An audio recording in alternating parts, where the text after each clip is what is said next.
apartment 5B.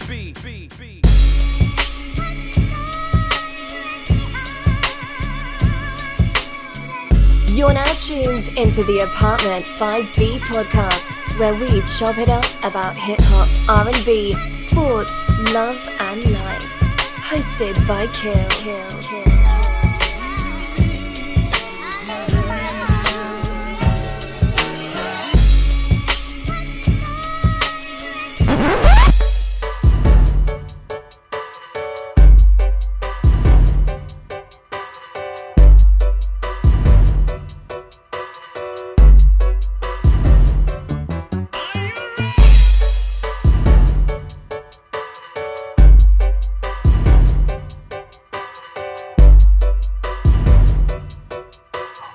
What's good? You are tuning in Apartment 5B podcast hosted by your man, Kill. So great to hear my co-host, Porsche, over here laughing to set us off. What's going on, P?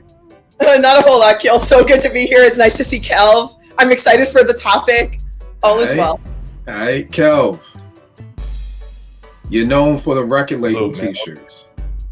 Now you're hitting us with the recording studio t-shirt. Dog, what?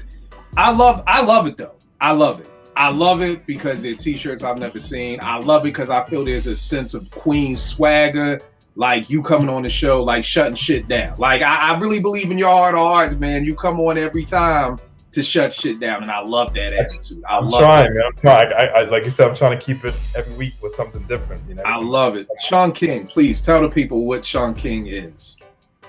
Sean King, Manhattan Record Studio, known for producing some of the most legendary albums you can think of. Run DMC Raising Hell, LL Big and Deffa, Take the Nation of Millions, Public Enemy, to name a few. So, I mean, legendary. I don't think people out there watching really understand the importance of this man's t-shirt game. Like, it's fucking bananas, dog. Like, I really honestly don't do a lot of like, God damn, on the clothing tip to other people. But God damn, like, it's amazing, man. It's amazing. Every week is a different one. It's fucking amazing, man. And now he's going in the studio. Before it was record labels. Now it's niggas. I don't even know what the fuck he's coming with.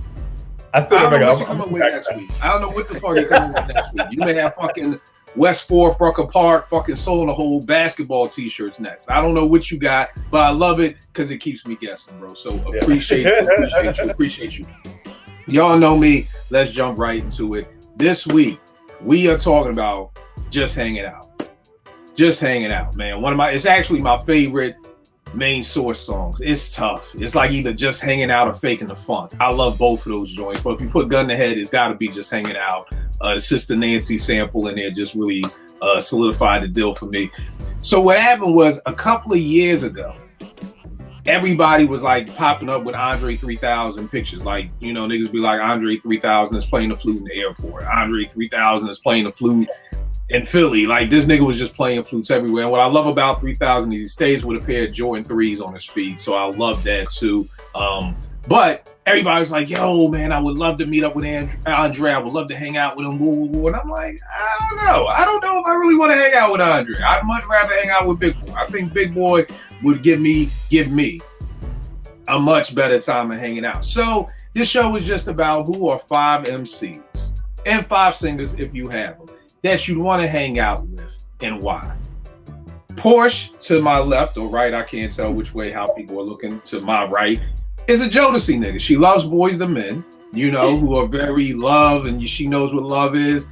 But Boys II Men, they follow the rules. See, Jodeci niggas don't follow the rules. They come to your crib, you be like, yo, can you take your sneakers off? They be like, nah, I don't do that. You know what I mean? That's Porsche. Porsche, you ask her for 5, she's gonna give us 100. So just know from the door, Porsche is getting 100. I already spoke to Kel because I knew all 5 of his niggas was gonna be from Queens. We gotta get this nigga the fuck out of Queens. So I already told him he can have 10. He can have 1 for Queens and 1 for another borough, because we already know all 5 of his are coming from fucking Queens. So I'm just like, you know what? Kel, you get 10 from the rip, like off the rip, just so we can get you out of Queens. Porsche, ladies first, who is somebody, do you have any singers or you just all MCs? You know what? I have producers, I have MCs, but I do not have singers. You don't have Boys II Men? I don't, because I met them once and they're assholes. They're actually in real life. And it makes me so upset because I love and they're like the epitome of love. So you gotta give me something. You met Boys II Men. And I wholeheartedly agree. If you know me, I hosted 889 for 93 to 2000, and some of the dopest MCs who I was so hyped to meet were fucking assholes. Like, just straight dickheads. You know what I mean? And then some of the ones who I like was like, yo, this dude gonna be an asshole with some of the it was literally like the fucking Twilight Zone meeting people, because I'm thinking this person's gonna be an asshole and it would be the flip, and I'm like, oh, this person's gonna be cool as shit and all of that. We'll talk about that during the show there, because there were some people who were gonna make my list, but then I found out they were assholes. I don't like assholes. Some of y'all, you know, can fuck with them Dame Dashes and Joe Buttons. I can't do it, dog. I can't do it. I don't like assholes. I just can't do it. I mean, the bag would have to be in 7 figures for me to be on the Joe Budden podcast, because I just couldn't be around that nigga every day. But neither here nor there. Porsche, tell me about Boys II Men and how they were assholes, man. I'm interested. Well, basically, they were here for a concert. This was years ago, and it was at a casino theater here. So it was a smaller venue, so not like a stadium is what I'm trying to say. So it was more like theater seating or whatever you want to call it. So small venue, very intimate setting, which is like perfect for Boys II Men. They come out, they do their set, and it's everything you think it's going to be as a Boys II Men fan and as like a girl Boys II Men fan, if that makes sense. So they come out, and you know, at some point, like, there's no real seating arrangement because everyone's just sort of vibing and it's cool, and Boys II Men starts handing out roses, and it's just like the best ever, right? Oh my god, I just love them. Anyway, so show's over, and these guys, so we're like, I was with one of my best friends, and I was like, and she loves Boys II Men as much as I do, and I was like, yo, let's stick around and see like what they do, where they go. And it wasn't on some stalking stuff. It was just like, let's just, you know, hang out at the casino and see what they're gonna do. And sure enough, like, they come out from backstage or whatever, and they blend in with the, like, just goers, right? And of course there were some of us that kind of stuck around, and we were trying to meet them, and they literally came up, and they're not together. Like, one of them is in a poker room here, another one is on like slots over there, another one's at a roulette table. Is this still when they had the scary boy with them, the deep voice nigga? It's just the three of them now. Just the three of them. And like, so we end up seeing them, and they know that people are like, you know, like, I saw, like, she's from the show, like, they know what's going on, right? And they literally come up, and I don't even think they're friends, in all honesty, like, at all. And so they just come up, and he gets up from the poker table, and he's like, listen, you gotta leave. And I was like, yo, what? I was like, what are you talking about? Which one of the boys said this? One with the glasses. Nate. Oh, Nate. That's right. Yes, it was Nathan. Yes. He comes up and he's like, listen, you gotta go.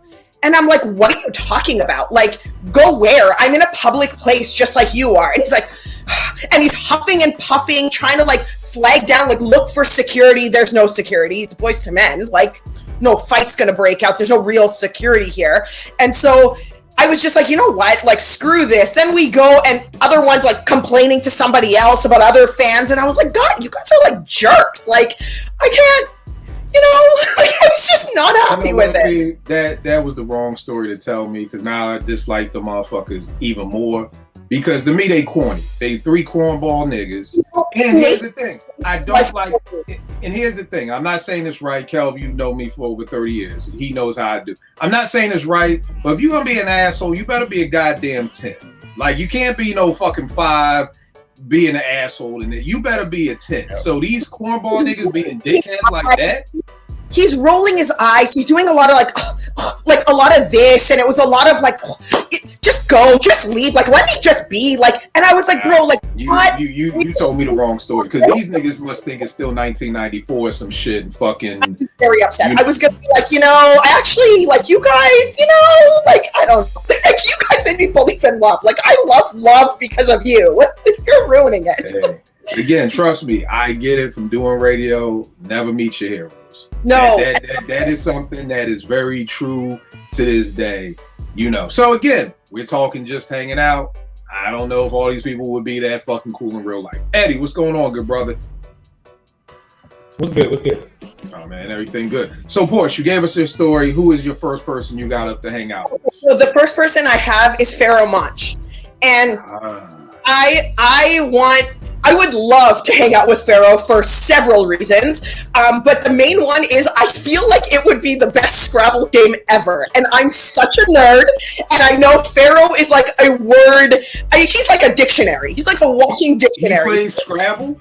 He plays Scrabble. He plays Words with Friends. He plays all of those word games. I don't know about Wordle, but I do know that he plays Words with Friends. He posts some screenshots sometimes when he can make words that are hip hop related. So one time he wrote out Trugoy and he posted that, and he was like, when a hip hop is life, and I was like, you're the best. So yeah, it's just for reasons like that, and of course the conversation. I would just love to like pick Pharaoh's brain about. He loves comic books. He loves like superheroes, and I love that too. Although I'm not like a geek about it, like some people are. But yeah, I just want to talk to him about his collection. Where does he go to find these like action figures? And the photography. Pharaoh has some of the best photography ever in his posts, and I want to talk about that. I want to know more about that. And yeah, I just think it would be really good, dope, fun, like just laid back conversation. And I just think he'd be such a dope person to chill with. That's dope, and this is why you are my fucking little sister, because I have Pharaoh too for damn near every reason you just said. A lot of people can't see further up, but I mean, throughout this whole room, there's a million different Marvel action figures or something like that somewhere out. And like P just said, Monch is heavy into the action figures. And let me get this straight for everybody out there.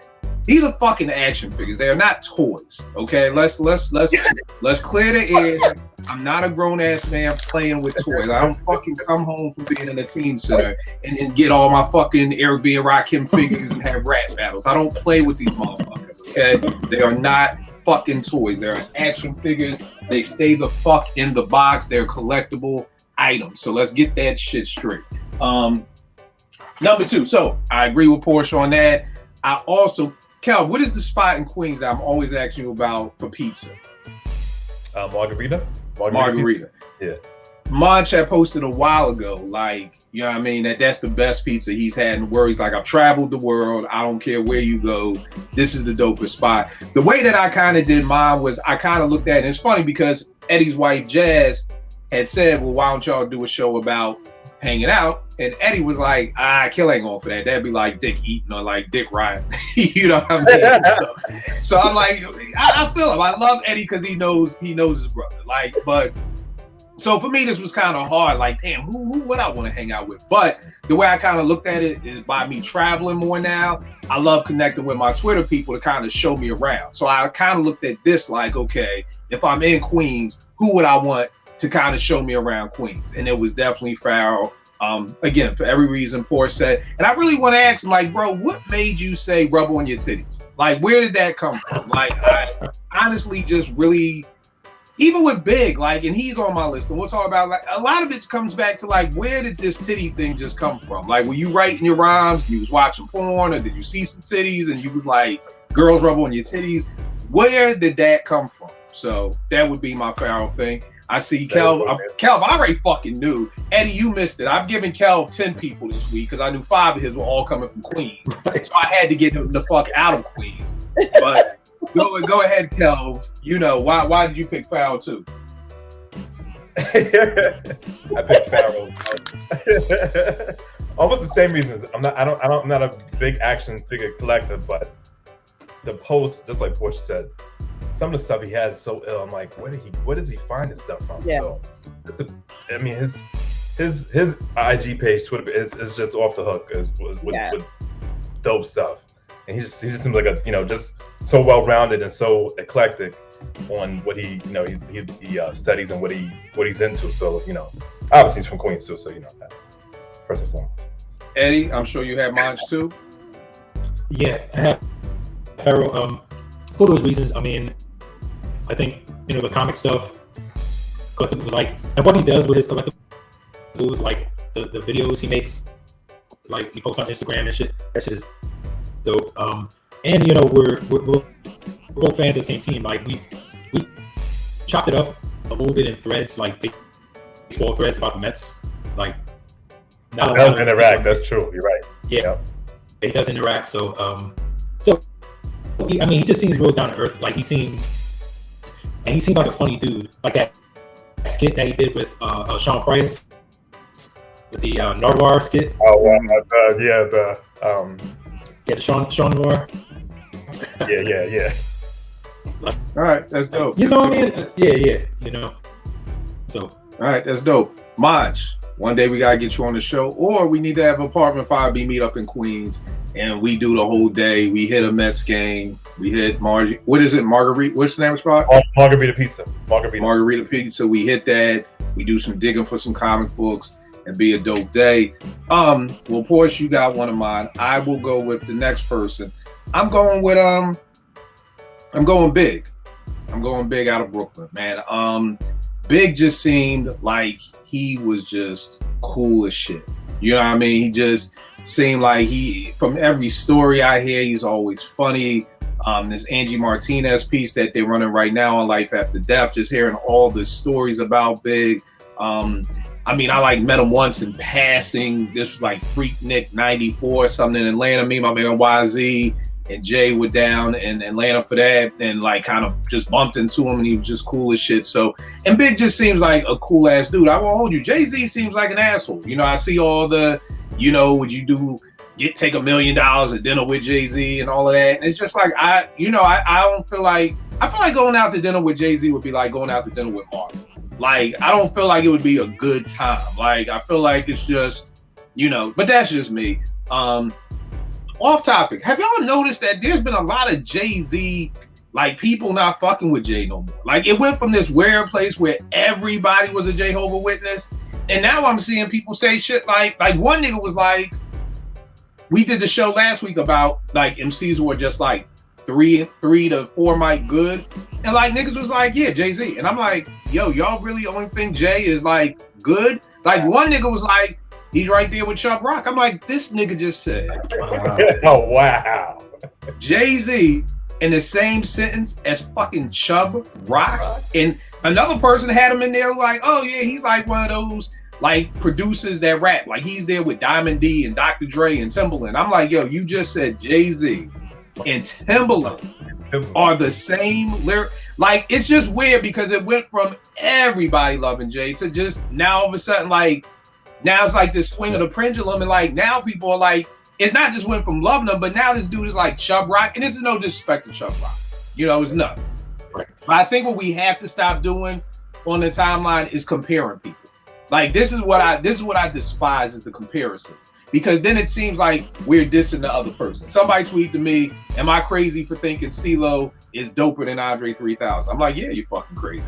Yeah, you know what I mean? One of my people was like, you're not crazy, but you're kind of insane. Nigga, aren't they synonyms? Like, but then what happens is, it sounds like you're tearing down CeeLo to big up Andre 3000, where if you just made a post about, let's give CeeLo his flowers, then we're able to just love on CeeLo and say all the great things CeeLo does musically, not outside with raping people and shit, but just music-wise. But then when you compare him to Andre 3000, now it's like we shitting on him. You know what I mean? It's like you could be like, hey, Kill, man, you're a great producer. But then if you be like, Kill versus Dilla, I mean, nigga, I'm getting shitted on. Like, you know what I mean? Like, so let's stop comparing people. But all that to just say, have y'all noticed this Jay-Z swing where now people don't even like Jay? Nobody likes him now. Now he's just an average rapper.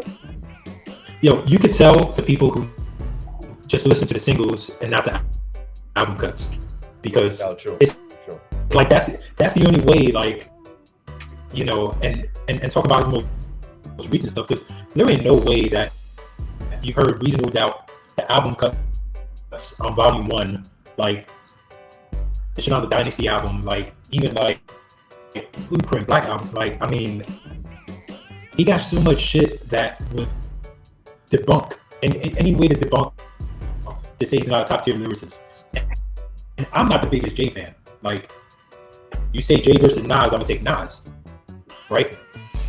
But it's like you have to be you have to take your personal preferences out of it, right? And people can't do that.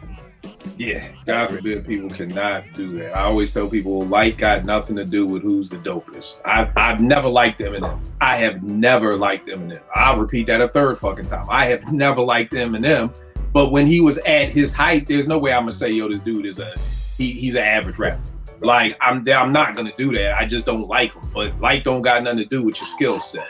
Kel, who you got up first for you? So I'm gonna stay in Queens. Bro, you got all Queens. You got 5 Queens. I'm just asking you to leave the borough. That's all I'm asking you to do. Is just leave the borough. You know what? I'm gonna leave the borough for this one. All right, for this next one, I'm gonna skip over. I got MOP. Okay. I got MOP for the reason of, if I need protection, I know no one's going after my door. It's 30 years. I've never heard anybody diss them. Nothing. No one says any negative things about them. So I know I'm good money if I'm walking anywhere with them.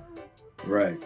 I always tell people, MOP, when you really look at this, these dudes were down with Rockefeller, left the Rock, no shots thrown by anybody. They was down with G-Unit. They left. No shots thrown. Think about everybody else who left the Rock. Niggas was beefing each other. PD calling Jay-Z a camel. Niggas throwing shots.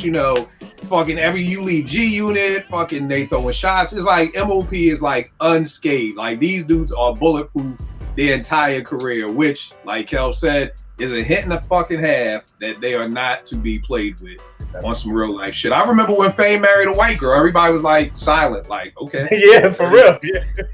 Good, congrats on your wedding. Like it wasn't nobody saying if that was anybody else, niggas would have been killing them all day.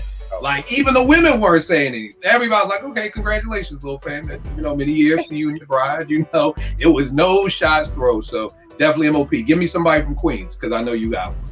I got Run DMC. That's my group. That's my favorite group. Just being in that presence of them, 80s, 90s, 2000s, even to this day, I'm still like in awe of them. Just everything they do, just their walk, everything they did, just everything. I can't explain everything from the I think it would have been crazy if you would have got a chance to hang out with Run DMC in 86 when you're 12 years old in 7th grade, bro, and you could go back to school on Monday with like. Yeah. You got to hang out with them in Queens and everything. Like, bro, you would have been the fucking mayor of. No question. You wouldn't even have to run for president for the rest of the middle school, high school. Exactly. You would have been good money. That's crazy. Eddie, who you got up first for you? No, man. I just think Phonte, man, just seems like a real down to earth dude, man. Like, I think it's evident in his lyrics, right? But just seeing like everything he does, like and you hear him in an interview and all that stuff. Like even like I went to the Little Brother show, like towards the end of the show, they on stage talking about, yo, let me explain something to you. Like this is a grown man hip hop, which means like you come, you pay money to see us, we get on stage, perform some songs. When we done, we stop performing, we go home. We ain't gonna come like hanging out. It's like, man, we are tired after we perform. We sweaty. We're not trying to hang out with y'all. Man, I respected the shit out of that. Because that's some real ass shit. You know what I mean? So I just kind of like feels mad relatable. I'll say him and Rapper Big Pooh, man. Fuck it. You know what I mean? All right. Dope. P, who is number 2 on your list of 422 people? My second person, I'm gonna say, and I say this because, it's Crooked I.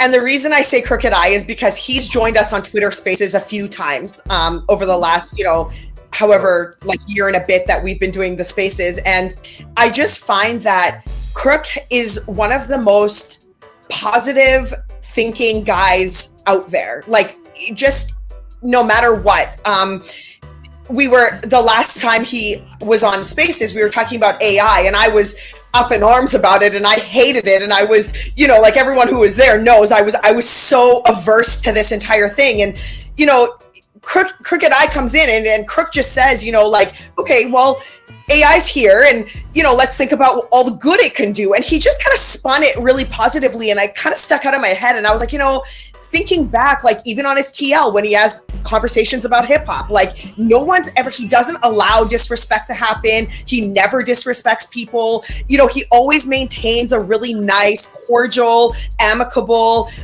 dialogue. And I just find that I can just imagine in real life, the conversation would be just as dope. He seems pretty laid back, and and he's in California, for God's sakes. Like, I just can't imagine someone on the West Coast living in Cali to be anything else. So, well, at least Crook anyway. Yeah, there's a couple of assholes in Cali. There's a couple. Kid Eye is one of them, and so I would love to chill with Crook. So yeah. No doubt. I'm gonna stay with you in LA again. I'm looking at this as I'm landing in the city. Who do I want to take me around? I'm going with the late great Nipsey Hussle.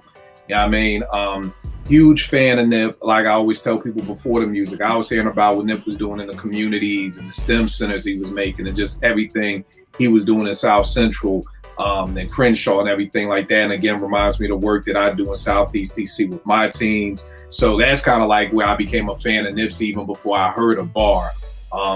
And because I really didn't get up on Nipsey until his debut album, The Victory Lap.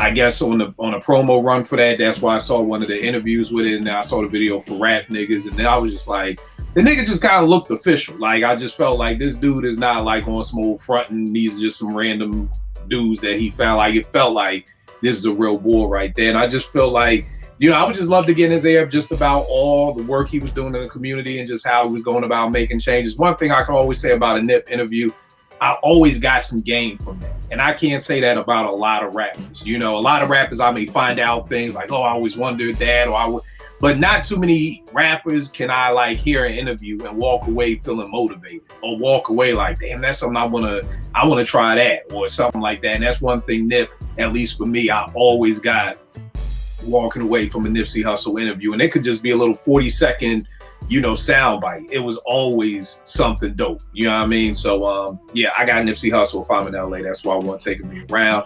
I forgot R&B. R&B, a lot of my R&B people is really just about producing. Like, cause I don't think I really fuck with R&B that much to really even kind of feel like I know your personality. Everybody knows my favorite person walking planet Earth is Lenny Kravitz. I've been a fan of Lenny Kravitz since I was in 10th grade back in 1990, you know what I mean? Which is crazy.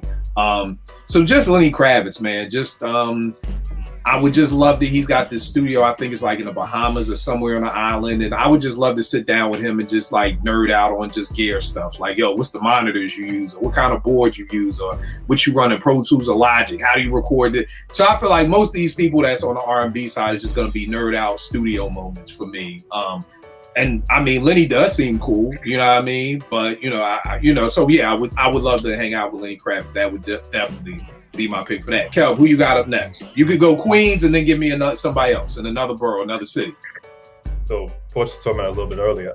Large Professor, and you were talking about it too as well. So Large Pro, just this past week, somebody was talking about something, and they were talking about Janet Jackson, and Large Pro was like, "Oh yeah, Janet Jackson was at my house."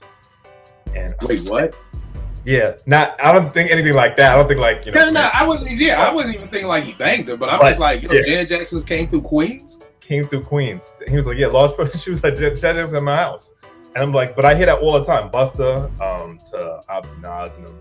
But they were like, oh yeah, everybody goes to Large Pro's house for to either, like you said, for production of obviously and stuff, but just because of him teaching people stuff, Primo always talking about Large Pro showed him stuff, and I think just his personality must draw people, because you never hear anybody say anything bad about him as well. And just like, why would you want, like you said, why are you coming to Queens? What's going on? What's going on there that is bringing all these people to you? So right. That's my Queens person, and then I got Sean Price as my other. I like to laugh, so I just think that he would just be a hoop. Rest in peace, obviously, Sean Price. But he just he never took himself seriously to me. He was just always so comical. Obviously, lyrics. Eddie posted something on Twitter. Remember, Eddie was something like funny lyrics and stuff like that.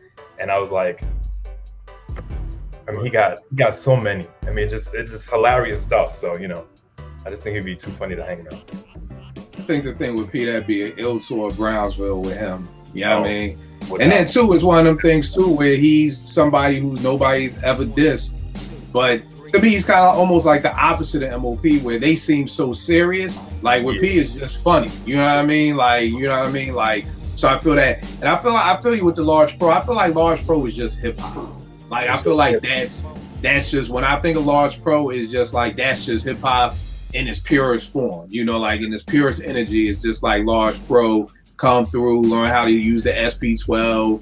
I always tell people, truth be told, Large Pro could have Brody Illmatic for self. You know what I mean? Good point. Because you think about everything else. He did Ock by himself. Yep. You know what I mean? He didn't call other people for that. You know what I mean? So he could have just Brody Illmatic and said, you know what? Yo, I got the next one. This is mine. You know what I mean? And Nas would have probably been fine with that. Nas would have probably, Large Pro in 93, keep in mind when they're recording Illmatic and all that, 92, 93, Large Pro was the man. You know what I mean? So I'm sure Nas wouldn't have had no problem with, yo, I'm just rocking with you. But for Large to be able to be like, nah, this is going to be something special. Let me go get my peoples. Let's go up Mount Vernon. Let me get Primo. Let me pull in some, let me be the conduit. You know what I mean? And connect the dots so that we can make, this classic. So I think that's the thing with Large Pro. When I see him, I just see him, whatever like that. Rel, what's good, bro? How y'all doing? Man, everything, man. What's poppin' with you? Long day. You ain't got to tell me. I know all about it too well. Eddie, who you got up now? Oh, you did. You went to Brooklyn. All right, we gotta get you out of New York one of these days. I love Kel. I told him, bro. I told him he could have 10 because I knew 5 of his was gonna be Queens. You know what I mean? But he's still fucking in New York City, man. We gonna get one of these days. We getting you out, man. We gotta at least get you over to Jersey or something, man. We gotta get you. Eddie, who you got up next? I got a jersey.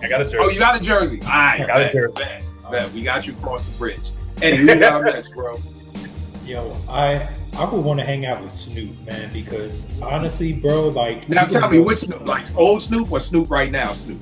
I'm talking about Snoop right now. So Snoop right now, you don't know who you might hang out with. Like, you might be hanging out and Martha Stewart show up, with some croquets and some shit.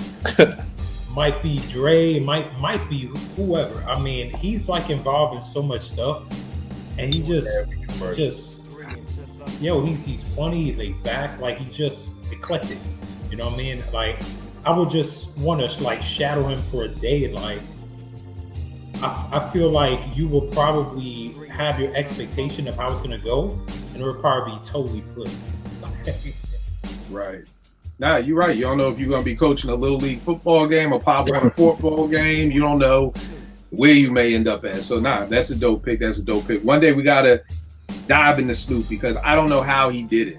Like how this dude went from somebody who was on fucking trial for murder, and now you fast forward and this nigga's like on Martha Stewart. He's had like an album out in every genre of music there is. He's done reggae, he's done gospel, he's done, and like he's one of those. And he reminds me of like almost like in. I don't really mean it like this in a disrespectful way. I don't think people would take it like that. But he reminds me of like the West Coast Nas. Where it's like, Nas may throw up a brick, but people still checking for him. Like, I feel like that's what it is with Snoop. Like, people still always are checking for Snoop. Like, you know what I mean? We hear about how bad the Dogfather was, but it's like, niggas still checking for Snoop. We hear about him with No Limit, but we still checking for Snoop. They don't throw us something with Pharrell. So I feel like no matter where he goes or what he does, he just always seems to land on his feet. You know what I mean? Which is dope. I mean, when you're thinking about this is deep cover Snoop, this 187 on an undercover cop type dude, to now be where he is right now, where like you said, right, we may end up with eating dinner with Barack Obama. Like I have no idea. Oh, so before I forget, there was something I came across actually earlier today. I just remembered, like someone might have shared it with me or posted. It was like Snoop narrating some Animal Planet shit. Oh, and yeah, so that hilarious. Like, yeah, freaking hilarious, bro. But it's like, yo, what is I need your manager. Your manager just keeps you working, bro. Like, You got like a cereal coming out too now. Snoop cereal. dog, I could believe it. I could totally believe it. I could totally believe it. Rel, what's up? Who you got first, bro? Rick James. I'm not mad at that. I am not just straight off the bat. Just here you come, just fucking Eddie Kane in the show, and just come in with Rick James. Rick James. Because Rel, I don't think we know. You know what? We know your history. The viewers don't know Rel. So if you know Rel, you know why this nigga came in kicking down the door saying Rick James, bitch. listen. Wow. You seen True Hollywood Stories, right? Yep, Like, I have. that stuff seems unbelievable, but it's true. Like, so just imagine the craziness you would get in hanging out with Rick James. Like just think about it, yo. Like, you will never forget this experience. It Nigga, might not. you may never come back the same. You may come back. That's the dangerous part. That's the danger. But you'll never forget it. It'll be That a is memory that you will never forget hanging out with Rick James. He might produce your album. Hey, look, he There did. you go. I mean, he did it with Eddie. He did with Eddie. You know what I mean? So, my first one is Rick James. Rick James playing Shook Ones. That's a good episode with Rel. Hanging out with Rick James, playing fucking Shook Ones. P, who you got up next? I'm gonna go with Jadakiss. Jadakiss just seems like such a fun, silly, like laughy, jokey, down to earth guy. And like I feel like he just knows sort of how to, where to go, how to have fun without having to do too much. Like, you're not worried about being shot. You're not worried about being involved in criminal activity or anything like that. I just think like Jada just seems like one of those dudes who's kind of just, like a big giant kid. So I think it would just be really cool to hang out with him and just, chill. Again, my little sister. I had Kiss on my list too. Namely for going sneaker shop. Kiss is a big sneakerhead. You know what I mean? So I just, I'm like, yo, again, y'all know me. I want the tour guide. Like, take me to Yonkers. Where am I getting the shape up? Where we getting a good grub from? Where we going to get some kicks? Like, just, and I feel like Kiss would be like the perfect dude to give you a tour of Yonkers. Like, yo, that's where X used to rob niggas. Yo, that's where Mary lived. Like, yo, that's where, such and such and such. So, and then I feel like you said, Denny's crazy funny too. I feel like, we're gonna go get some from Styles P Juice Bar. We gonna, it's gonna be a fun, thorough day. You know what I mean? Hit the studio, hear some shit. So definitely had Kiss up with me. I'm going back to the OG person who I said I wanted to hang out with this whole conversation start, which is Big Boy. If I land in ATL, I want Big to pick me up from the airport. Just show me Atlanta, bro. I used to live in Atlanta in 97. Trust me, Atlanta in 2023 is not Atlanta in 1997. So show me Atlanta, show me what's good. We gotta stop by, pick up Vern, the loan closer, and just, I feel like just riding around, Big Boy, drop top Bentley in Atlanta, just spending the day doing whatever, just showing me Atlanta like that. I think that would definitely be dope. R&B wise, Raphael Sadiq, same reasons for Lenny Kravitz. I just want to nerd out in your studio. What fucking plugins do you use to get the sound? Do you even use plugins? Are you recording straight to tape again? Like, I just love that whole process of seeing music happen, and why I love like these OG musicians, because I feel like with us hip hop producers, I may have a sound in my ear, but I gotta go find it somewhere. You know what I'm saying? Like, I gotta find a record that has that sound, or manipulate something. But I've always just wanted to see someone just construct something from just scratch. Just, and I think Sadiq is just one of the greatest producers ever, easily top 5 producers of the past 30 years. You know what I'm saying? For people who don't know, go to my website. I got a joint called The Conductor. It is 3+ hours of just stuff that Raphael Sadiq produced. I promise you something's on it that you didn't know he produced. So that would be my R&B person. Kel, who you got next? I got Redman. We are out of fucking Queens. On my list. Man, look I'm at out of Queens. I'm out of Queens. That was on my list. Yeah, man. And again, just funny, doesn't take himself seriously. I saw him walking down Broad Street in Newark when Do It All was running for Congress, and he's like walking down just regular blocks and stuff, knocking on people's windshields and windows and stuff like that. Just, obviously we've seen all the MTV cribs. He's just silly, I just, real down to earth seems to be. Yeah, that's dope. That's dope. And who's your person points? You got 10, nigga. You got the lane. Portia's the Jodeci nigga. You got the permission to do double rappers today. I got Royal Flush. Oh, the governor of Queens, as we go. Worldwide, man. Worldwide. That shit is hard, man. People watching, if you've never heard of Royal Flush, please first Google, and I don't even want to say the East Coast, West Coast, because I hate that shit. But before you even listen to Worldwide, I want you to kind of this is why I always want to take people on a trip in the DeLorean. I don't want to just say listen to Worldwide. You have to listen to what built up to Worldwide to understand what was going on. Snoop and them was doing, New York. Then CNN came back with the LA. It was these shots back and forth, and then Flush just came in with that worldwide. And the sample, I don't even know if it's a violin. I don't know what the sample is, but I think it's not a come clean sample. I'm not taking it that far, but it's one of those samples that's just strange enough. And then when the drum go get the guns, yo man, that shit is crazy. I'm about to listen to it. As soon as we get off, man. Worldwide was crazy, man. Flush is. Yeah, that was that nigga, man. I gotta see if I got my Royal Flush CD. Keep going, Cal. Yeah, man. He's just, again, like the MLP in the fashion, just no one talks about Royal Flush. It's kind of, man. This story right here. There you go. Ghetto Millionaire. This was my shit. Ice Down Medallion. Moving on your week production. Yeah. Yo, if y'all don't know about Flush, man, y'all need to get in with this, man. And then he had a joint off of Pete's, New York's Finest. That was crazy. And Pete gave the same beat to Ray on Only Built for Cuban Links too. But I felt like Flush killed it better. You know what I mean? But definitely Royal Flush, Ghetto Millionaires, out of the Mike Geronimo camp, out of Flushing, Queens or whatever like that. Very dope joint, man. Good pull, Kel. Definitely a good pull. Eddie, who you got up next, man? All right, so I want to preface this because I'm gonna say this person, but I'm gonna preface it with I try not to say anyone who we chop it up with on this podcast, like anyone who's been on, just because I feel like that would be too easy. So with that said, I'm going with Pete Rock. I know I probably stole it from Porsche, but no.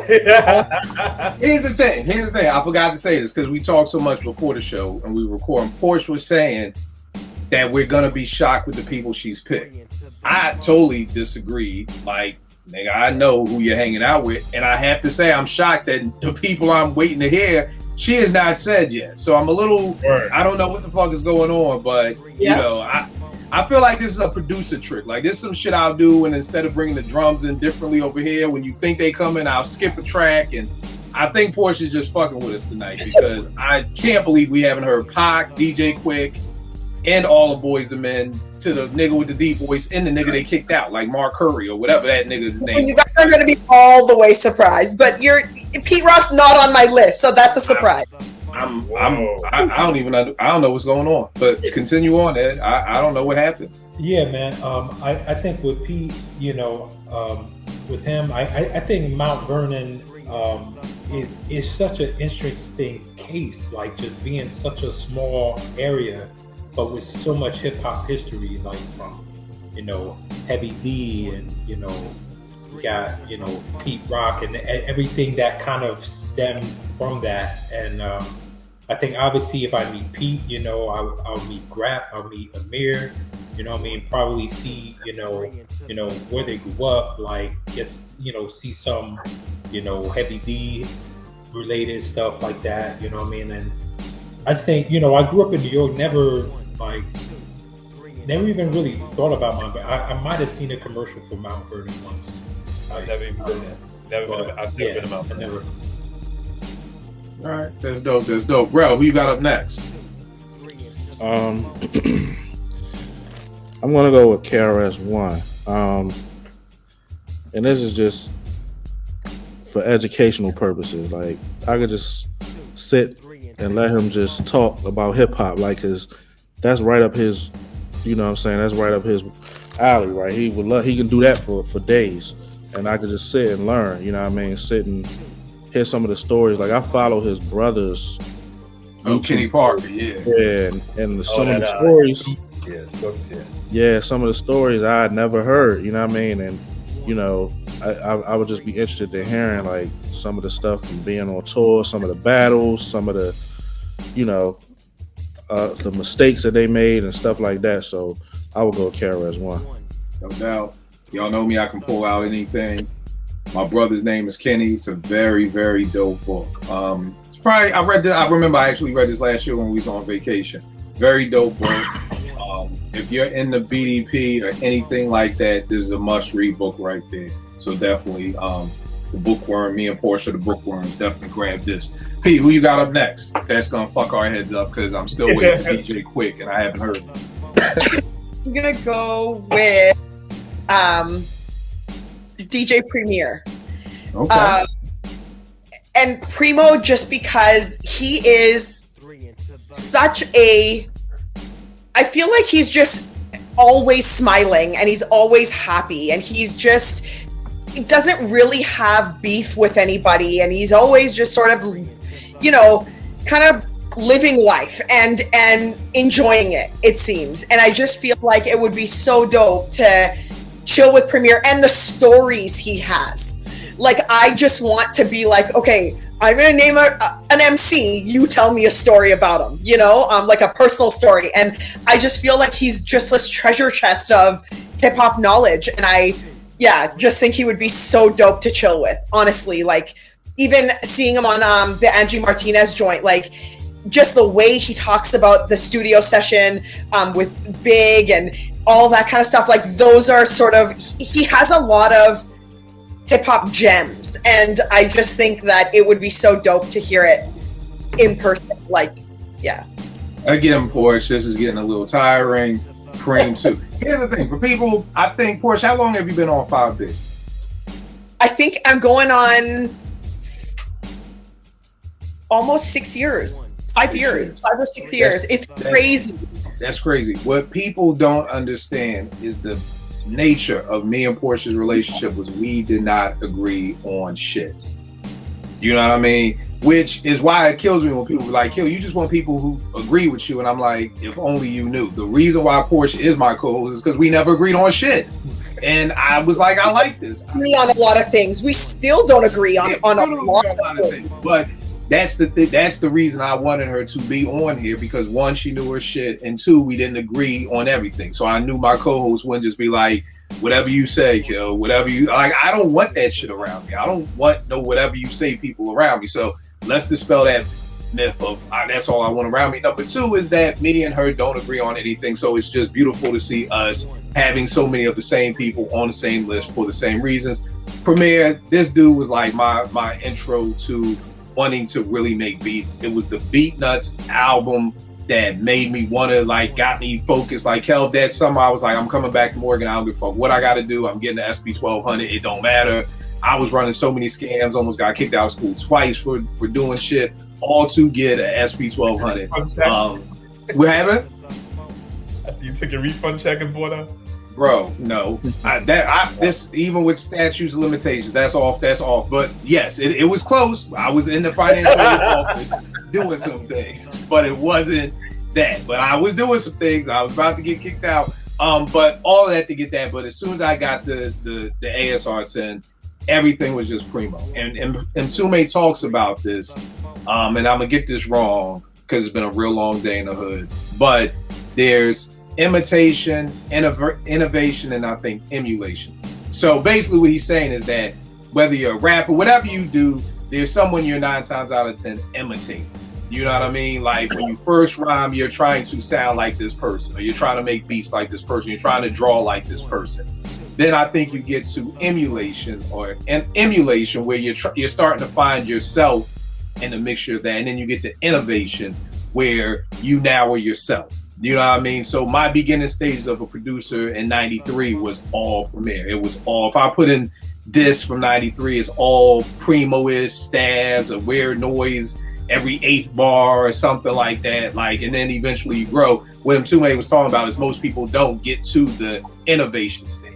Either they quit, they'll get stuck in one of those stages, or you'll find somebody who's still, Ev always talked about he started to rhyme like Buckshot, and then you kind of grow from that. Or Rel, you talked about how you was listening to Mobb Deep, you and your man, and then everything was Mobb Deep, you know what I mean? Because you're imitating what you like. But a lot of people never get to the innovation part where you're yourself. So yeah, Preem for all the same reasons as Porsche. I want to know the stories. I want to know, like, what the hell made you use this? How the hell did you chop that? I always tell people, my man OG, Kid called Roots out of Queens, that Kel knows very well. He used to do a show on 889 called Milk Crates, where we would play the original sample, and then we play the person who used it. And this is 92. This is way before the Soul Man out of Philly and Fusion out of Baltimore and all these other people were doing it. Roots was doing that shit way before anybody. Yep. And I always tell people, Primo and Dilla are the only two people you can't do that shit for. You know what I mean? If I put on the Honeysuckle Breeze, you're going to hear Troy. It's not going to be. And this is no knock. 99% of my beats are all just loops. Every now and then I'll feel the need to fuck around. But so this is no knock on that, but it's to show how Primo and Dilla are kind of separate. I've had people come over and I put the needle on there like, what's that? And I'm like, you can't hear that. I mean, I literally have to do it 2-3 times, slow it down. Sometimes I gotta sample it in the machine, and then niggas be like, oh, like I just want to know, like, what in Preem's brain made you do some of the things that you did to some of these beats? You know what I mean? So definitely Preem is one of mine. The next one I'm gonna go with Eddie. I feel you. I didn't want to do somebody who's been on the show before, but I felt like I could talk to Chuck all day. It's Chuck D. It's one of the things where I can just talk sports all day. Me and Chuck's whole back and forth on Twitter is really about sports. It's really not about hip hop. It's Knicks Sixers all day. So I feel like we could talk sports. I just want to hear the stories of the 80s. Like, this dude was like, when he was on the podcast, he was like, yo, I was like the uncle of these tours. Like, he was the oldest person on all of these tours, so I'm sure there are tour stories for days. And then I just really want to tour of Long Island. I've never been to Long Island. I would love to see, like, yo, that's the high school, Rakim went to, and that's where Biz lived, and that's where EPMD used to hang out over there. I would just love that tour and just hear more about Spectrum City. For people who don't know, Spectrum City was PE's original name. And you can, I did some research. They got some stuff up on YouTube. So if you just put in Spectrum City Lives or check out the radio, this from 84. Now keep in mind, PE Yo Bum Rush show didn't drop till 87. So this is 84. You know what I mean? This before he was Chuck D, he was Chucky D. You know what I mean? So you gotta check some of them joints out, do the history, but I would definitely love to chop it up with Chuck D. Hip hop, R&B wise, D'Angelo. And again, same reason. I want to nerd out. I want to hear some of these outtakes from Voodoo. I want to hear some of these outtakes from Black Messiah. I want to ask this nigga, what the fuck? I want to ask him, Maxwell, Sade, like, how the fuck does y'all money work? Where y'all can just not make music for like 5 years. Y'all don't tour. You don't do shit. I need to understand this. Like, help me understand financially planning now going into being 50. Help me understand how y'all do this. Pharoahe Monch too. I call him the Sade of hip hop. Like, this dude just won't drop an album for 8 years. It's like, dog, what do you how do you do this? So again, and I know that all the people I just named are artists, and I know an artist, you can't just say go in the studio and work, but at the same token, I love making beats. Like, it would be like a punishment to tell me I can't. So maybe they are recording, maybe they are constantly doing stuff and they just don't release it, but I would love to know that. So D'Angelo was mine. Kel, who you got up next for Queens and then outside of Queens? All right, so I'm gonna pivot a little bit with. I have Chuck D as well. Chuck D was born in Flushing, so I did not know that. I'm gonna try to claim a little bit, but I know he's Long Island. But I swear, Kel, I don't know how you aren't running for mayor or something of Queens. Like, bro, can you just go back home and run for mayor, do something, run for alderman, something, man. Alderman, right? Alderman. They might do something like that. Same thing what you said with Chuck. I mean, just like you said, even him being uncle to us, but him naming everybody, giving the leaders of middle school their name, and what's the young black teenagers. I mean, he just he's he's everything, you know. So I just, and just the knowledge, of course. He named all of them. Yeah. He gave Busta Rhymes his He name. gave Busta Rhymes his name. Damn. Yep. Yeah. Crazy. Crazy. No, tons of stuff, and even more people. I'm trying to think of there's other artists too that he gave names to, but he's Chuck is the man. Then I got another loony guy, rest in peace, ODB. I just know, just hearing crazy stories just from, you know, from Wu telling stories or Sean Price telling stories. And Sean Price telling stories about ODB, which to me is wild in itself, you know.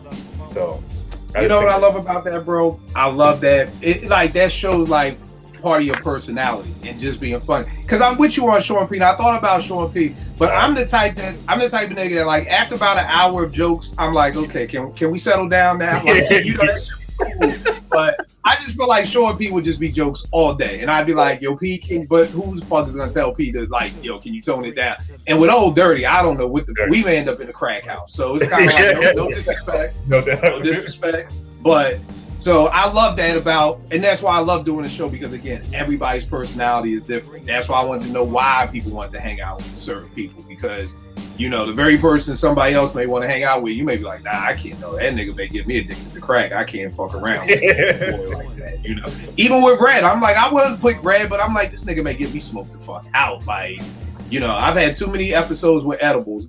Bro, that's a show in itself. Me and fucking gummies. Like, it's literally an episode.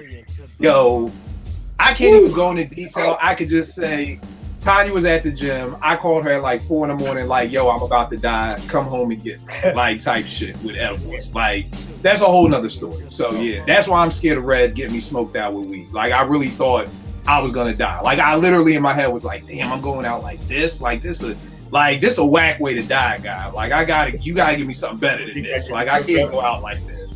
But, yeah, so I'm scared of fucking with Red. Eddie, who you got up next, bro?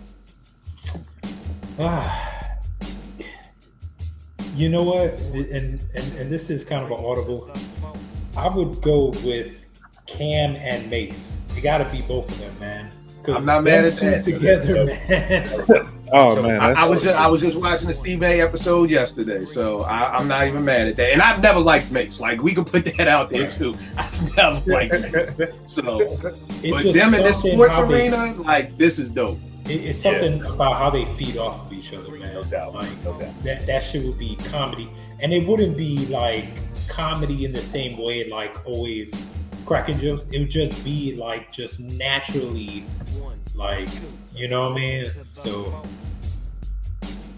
Now that's a dope. I didn't even think about them, but that's a dope. If I go to Harlem, I would love that. Right. Like, take me through Harlem. Let's eat. Let's catch a Knicks game or a Nets game. Like, we go to Rucker Park, because I know them niggas gonna have jokes for days. You know what I mean? So that's a dope pull. That's a dope pull. Bro, who you got up next? I got Q-Tip, and I just want to see the process of him making beats and doing stuff with these drums, and I want to hear about when he used to do with the tapes, pausing the tape. Pause tapes. Yeah, I just want to, you know, soak up that information, man, because I saw that on a YouTube page. I just thought that was crazy that he was doing that, like making beats like that.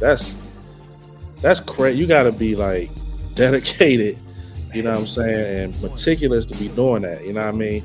And then his production, like, it's hard to describe for me, you know what I mean? He just got that shit he be doing, you know what I'm saying? Like Nas said, I want that shit you be doing. Like, that's just what you got, how you can explain it. Like, I don't know what it is, but it's dope. So I would go with Q-Tip. I'll say this, man. I wasn't looking forward to this Q-Tip LL album, because I didn't know what we was gonna get. You know, I'm like, you know, I ain't heard a dope beat from Tip like that maybe 20 years. L may be at 20 years, but yo, I heard one of the singles. I did. Yeah. So now I'm actually kind of intrigued. Like, well, okay. Well, I tell niggas all the time, I like to be wrong. At 49 years old, I want to be wrong. Everybody can give it to me. Kill, I told you LL was gonna be great. I told you, great. I take it. I'd rather be wrong and if we get a banging ass produced by Q-Tip LL Cool J album, then be right and that shit be trash. So I'd much rather be wrong, but I can't tell you that first single I heard was kind of crazy. So now I'm actually, and I don't know if you saw the video, but L was saying like he had like 3 hours worth of music with Dre. Yeah, so he was saying that he was working with Dre at first, and he had a dream about Phife, and then he woke up and was like, he called Tip and was like, "Yo, let me and you do the album together," which is crazy, So that's crazy. I want to know why everybody got like 8 hours of music with Dre, but we'll never hear it. Like every rapper in the world be like, "Oh yeah, I got about 20 hours of music with Dre." That's the vaults I want to hear. I know everybody wants Prince's vaults. I want Dre's vaults. I want all these albums and all these songs that he's recorded from 1994 up to present day that we will never hear. L said he had Explosive first. Who? Explosive. LL had Explosive? Word? Okay. What was I just watching? Do you think Nas has a whole album with Dre in the tuck? He might too. Aftermath. Right. I don't know, maybe an album, but again, I think a lot of people probably have at least a good 2-3 songs with Dre. And when I say a lot of people, I mean like the names that we talk about. Not the Stove God Cooks and people like that, but I mean like the Nas's and the Jay-Z's and the Pharoah. I wouldn't be shocked if Pharoah got some songs with Dre. All the people who would ghostwrite for him. I'm sure we got some DOC songs. T.I. probably got some songs with Dre. Like all those people of like that caliber, I wouldn't be shocked if they don't have at least one song, if not a couple, with Dre that may have just gotten started. Because I just feel like you go through. When niggas come through here, get on the mic, let's record it. You know what I mean? So I'm sure it's the same vibe when you go to LA. If you're in the studio with Dre, I can't see him being like, nah, let's get the contracts done first. I see him just being like, yo, just jump in the booth and let's do what we do. You know what I mean? So I think that would be real dope to hear. And then especially if there ever was a Detox. If there ever was a Detox, it would be dope to hear that too. Porsche, what you got up next? Come on, DJ Quick. I don't know if I've ever wanted to hear DJ Quick so much, so I don't have to be wrong. Wait. Come on, DJ Quick. I'm gonna go with DJ Red Alert. And the reason for that, dope, but anybody Quick on your list. Is DJ Quick on your list? Yes, he is. Okay, all right. I just need to know that he's somewhere. He's there. I'm going with Red Alert because I've talked about it on Apartment 5B a lot. That Latin Quarters book is one of my favorite books that I've ever read ever. And it's because of how dope the storytelling was and how the author was able to convey what happened at the Latin Quarters and, just kind of give you the imagery and sort of lay out what happened. And Red Alert, I feel like, is gonna add to that. And I think that he's also somebody who is a vault of information and knowledge. And he's like how Rel says, like, it's just educational for me, he is totally connected to, like, you hang with Red Alert, I feel like you've like knocked out Tribe, you've knocked out like a lot of people, you've knocked out a lot of people.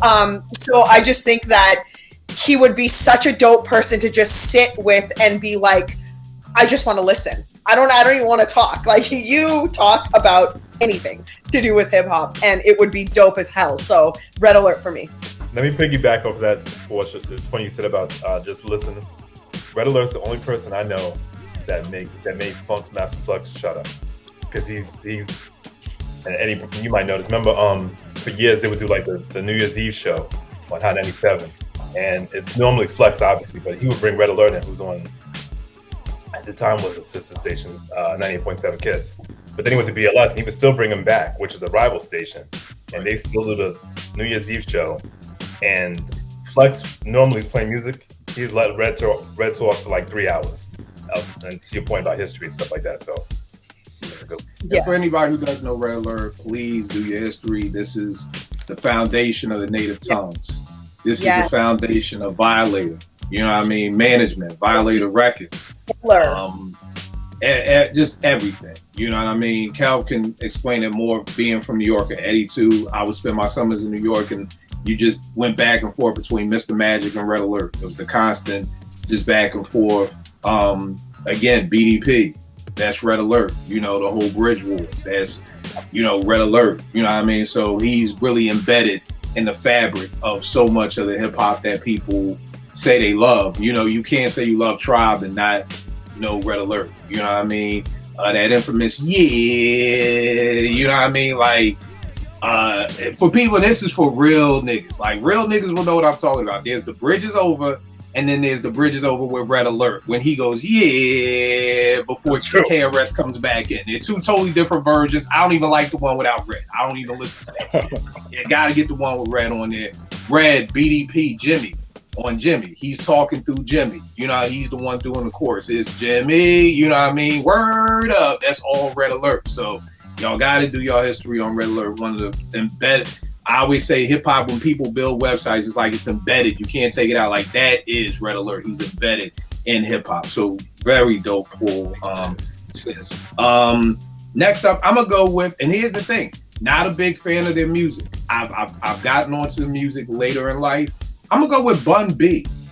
Bun B just seems like a cool ass nigga to hang out with. You know what I mean? Like, just cool. You know what I mean? Like, I feel like I could get off the plane in Houston, he come scoop me, and I just feel like I would have a dope time with Bun B. You know what I mean? He would show me Houston without me getting shot. You know, he would show me Houston, you know, with, you know, and I mean, like I said, anytime I see the interview, anytime I've seen Bun B, just seemed like a real cool dude, real down to earth. My man Slayer is really good friends with him. So again, that seeing their relationship makes me say that too about Bun. But definitely Bun B. That's definitely who I would be wanting to hang out with if I'm out in Houston. Kel, who you got up next? I got two. I got Marley. Very dope. Marley, so almost like you killed with the production. Just, you know, Marley House of Hits, but it's Queensbridge. It's like this 1-bedroom apartment. You know, he's making all these beats, and people, almost like Large Professor, just people coming there just to get the sound. You know, so. And you know what I loved about that, Kel, is that this is the times when you travel. This is the time. This is 1985, 86. Right. You're talking about everybody. Nowadays, everybody got a studio. Everybody. No, these are the times that Kane is coming from Brooklyn to Queensbridge. You're leaving your whole borough to come because this person has a drum machine. You know, there was a rumor that Seji was the only nigga in the Bronx with an SP1200. You know what I mean? And you had to go through Sed's crib. Similar, like you said, with Large Pro. It's like, you know, this isn't the times where everybody just, when you brought an iPad, you got GarageBand, and everybody making beats. Like, this is, I mean, an SP1200 back then may have been $3,000. Then you got to buy a turntable. Then you got to buy records. Then you got to buy speed. This is why I always say the producers back then became real dope, because you weren't going to invest all this money in some shit to just be like, oh, nah, I don't want to do it. Like, nigga, you know how much fucking drugs we sold to get this shit? Nigga, you better get in there and make some beats. Whereas now, you buy the iPad, you're not buying the iPad for GarageBand. It just comes on there. So you be like, oh, I'm a producer. You mess with it out, like, all right, for whatever, but you still use the iPad for other things. There's nothing else you can use the SP1200 for. This shit is not multitasking. It's just a drum machine. So, you know, I love the fact that with Marley, like you said, it's in a 1-bedroom apartment in Queensbridge. I've never been to Queensbridge. I've heard about Queensbridge. It does not seem like the place you just want to come from Brooklyn or from another borough. From anywhere. Getting on a fucking elevator. You know, walking through the fucking... Even 12th Street, right. Right, walking through the hood to get in the elevator to knock on somebody's door who doesn't... You know what I mean? So, just a testament of how much we fucking love hip-hop. That's like, yo, we want to put our life on the line to go to Queensbridge. It's 2023 and I'm not going to Queensbridge. Like, I'm just not. Like, for what? Like, you know, so but I'm sorry, Kel, keep going about more. No. And then I got LL. So I got LL for two different periods, of course. So like you said, like you talking about Run DMC. 1986 L, yeah, I want to hang with L because obviously the women, and stuff I like don't, that. you may got somebody pregnant in 8th grade, so I don't. Again, Yeah, I'm right, always right. That's right. I might even know you. Right. You're right. You fuck around with LL, you fuck around, have a kid at 15, done fucked up your whole life. Now you don't come to Morgan, we don't be, so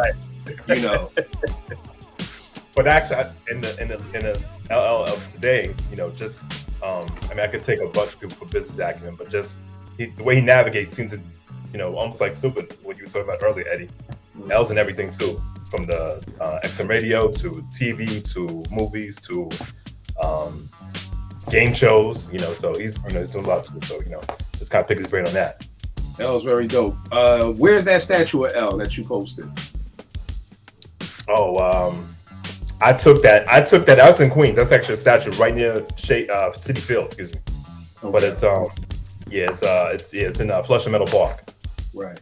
And I think that's huge. Rappers getting statues, you know what I mean, in their boroughs, like that's crazy to me. Like, and I don't know. Do you know how that came about? Do you know any history behind that? Yeah. So the artist, his name is Sherwin. He actually did a statue before that. He did a it's kind of like a dedication to MCs who passed, or he kind of did, it was Queens, but he did one of Phife, Prodigy, and Jam Master Jay.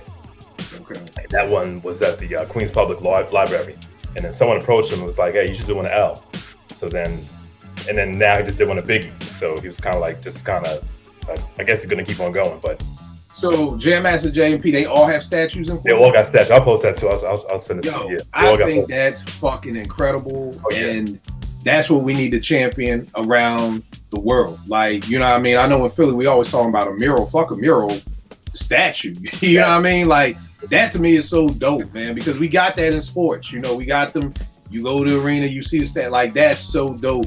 And to see L get one before he passes, like I love when people do that to show respect. But it's like, nah, let's get these niggas. Like, I want to see my statue, nigga. Like, fuck, I don't want my kids to see. I want to see it with my kids. Like, you know what I mean? So we just salute to the dude, and I'm glad he did do one of L. Yeah, you know dope. What I mean? But yeah, we really got to get in that mindset of like giving people their flowers now, build statues now for these incredible people so that they can take part of it. Name a street after somebody now, so they can go see their name up on the street instead of it just always being their family who has to see their name on the street. We gotta be more proactive. We live in this reactionary world, and it's not good across the board. When there's violence in the community, then we react. And my mindset and what I do in the streets is I'm always trying to be proactive. You know what I mean? Like, I was telling this dude I was talking, trying to get some funding. I'm like, bro, I have definitely stopped at least minimum shit in the past 5 years, 20, 30 deaths. Easy. You know what I mean? But here's the hard part. It's hard to put a price on that because somebody's going to say, well, Kill, how do you know that? How did you know you stepping in and intervening? How did you know that, they just weren't going to fight and then walk that shit out because the niggas had guns? I mean, you know what I mean? But it's just hard to put a price on. It's almost like that movie Minority Report that Tom Cruise did when he was stopping crime before it happened. And the guy was trying to say, well, how do you even know if they really were going to commit crime? But then you can look at the facts and see, look, it ain't been a murder in 10 years. That's how we know. But so I just think we as society have to become more proactive instead of reactive and stop doing things, naming streets and murals when people die and name these streets and these murals when people are still alive. Because Tribe deserves murals all over Queens while they're still here. Q-Tip deserves a statue somewhere in Queens while he's still here. Eddie, what you got up next? I'm going with RZA, man.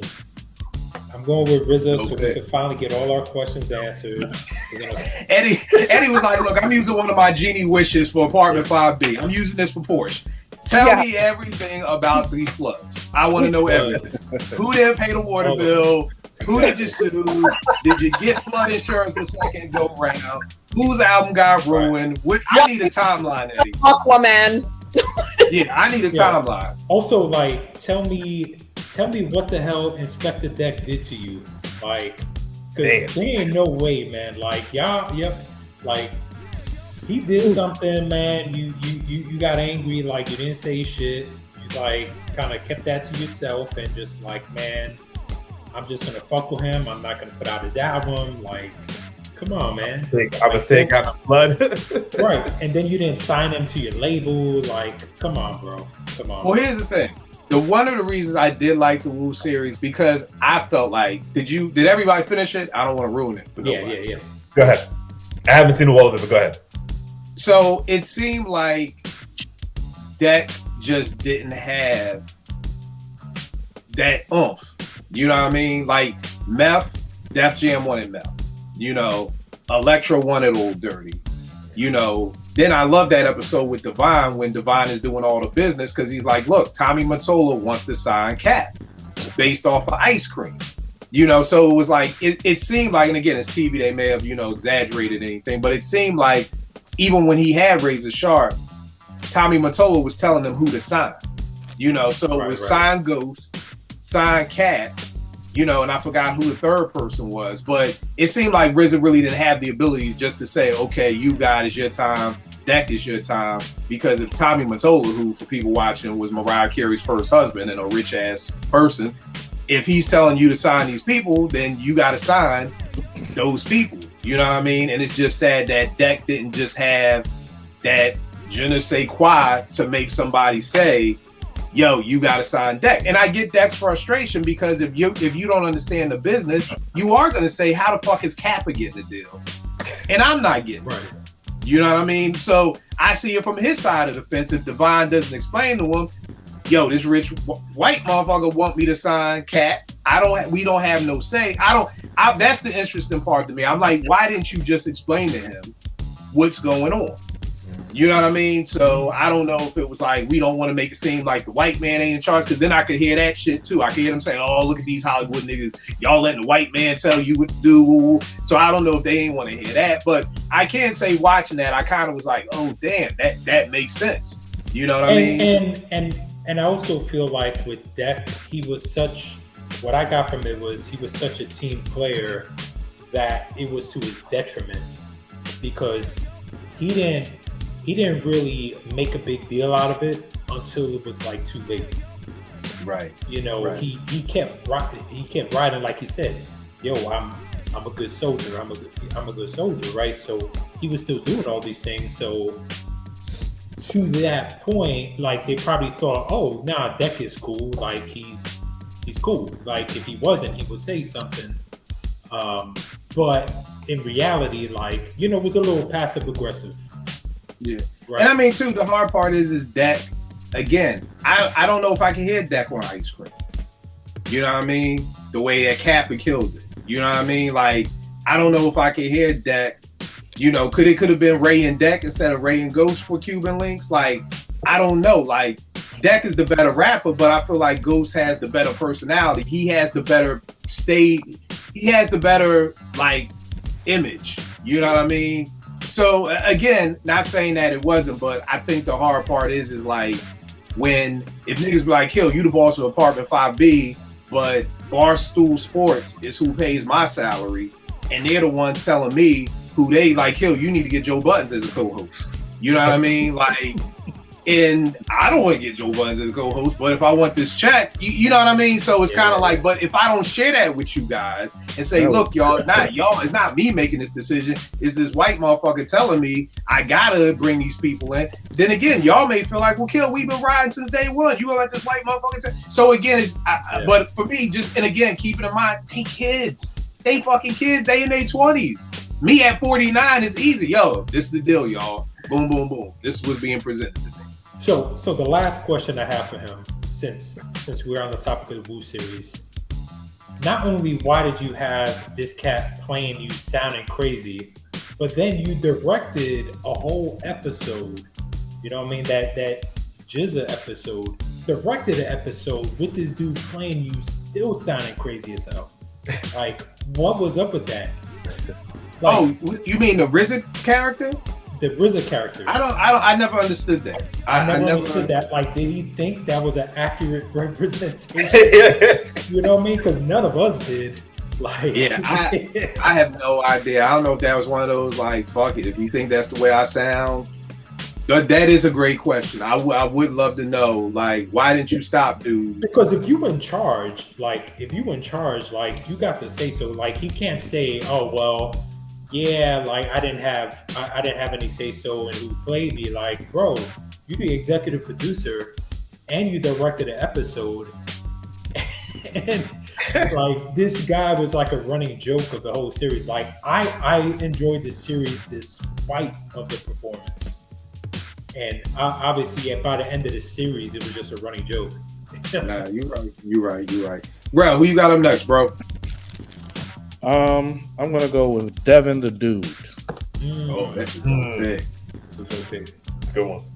Devin, I mean, as long as he don't have me all smoked out, which I don't know how you gonna hang out with Devin the Dude. Yeah. no, it's just a given. I'm gonna be high, but he's just cool. Like I can go hang out in Houston with Devin the Dude. Probably get some good food.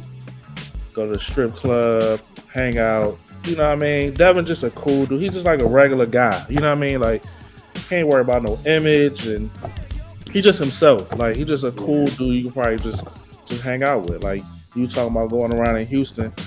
You know, I can ride around in Houston with Devin. He got probably gonna have jokes. I ain't gotta worry about getting in no beef or nothing. I'm just having a good time. He's just like the everyman's MC. Like, every MC that is familiar with him, they always like, yo, yeah, I fuck with Devin. You know what I mean? Right. So he would be a cool person to hang out with. All right, no doubt. P, what you got up next? I'm gonna go with DJ Quick. Finally. Man. Big Quick. You did that on purpose to fuck with me too, because any other day it would have been Quick first. It's true. That's a fact.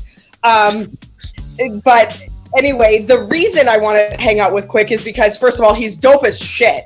But also, he is absolutely hilarious. I don't know if you guys follow this guy on Instagram, but his sense of humor is something else. Like, to the point where sometimes I have to like screenshot things he posts, and the only thing I can say is like, why is DJ Quick like this? Because I just cannot stop laughing. Like, he just seems like he has such a great sense of humor. He just kind of laughs at everything, and he doesn't take himself too seriously, and also he doesn't really put up with any kind of shit. So I feel like the conversation would also be pretty genuine, and I think that would be pretty dope. And he's like a West Coast legend, so I'd love to hear just about the West Coast in general from all the way back in like the 90s onwards.